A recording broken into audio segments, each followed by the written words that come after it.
పెద్దపల్లి జిల్లా రామగిరి మండలం పన్నూరులో కస్తూర్బా గాంధీ బాలికల పాఠశాల భవనాన్ని పెద్దపల్లి ఎంపీ గడ్డం వంశీకృష్ణతో కలిసి మంత్రి దుద్దిళ్ల శ్రీధర్ బాబు ప్రారంభించారు.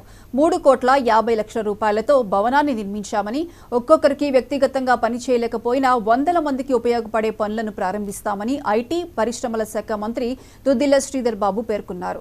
పెద్దపల్లి జిల్లా రత్నాపూర్ గ్రామంలో 4,16,00,000 సింగరేణి నిధులతో 33 kV విద్యుత్ ఉప కేంద్రాన్ని ఏర్పాటు చేశామని మంత్రి దుద్దిళ్ల తెలిపారు. విద్యుత్ సరఫరాలో అంతరాయం లేకుండా చేసేందుకు కాంగ్రెస్ ప్రభుత్వం గట్టి ప్రయత్నాలు చేస్తుందని మంత్రి తెలిపారు. గత ప్రభుత్వం ఖజానాలో రూపాయి కూడా లేకుండా చేసిందని, ఈ ప్రభుత్వం పాఠశాల అభివృద్ధి కోసం నిరంతరం కృషి చేస్తుందని దుద్దిళ్ల తెలిపారు.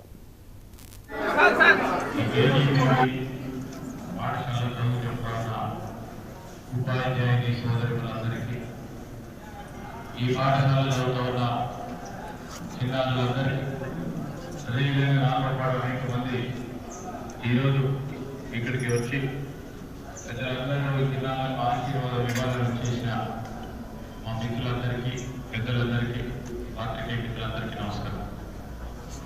ఈరోజు కస్తూర్బా గాంధీ బాలికల విద్యాలయానికి సంబంధించి 2004-05 సంవత్సరంలో ఆనాడు కాంగ్రెస్ పార్టీ ప్రభుత్వంలో ఆ కుటుంబాలకు సంబంధించి చిన్నగా గ్యాప్ వచ్చిన తరుణంలో వారికి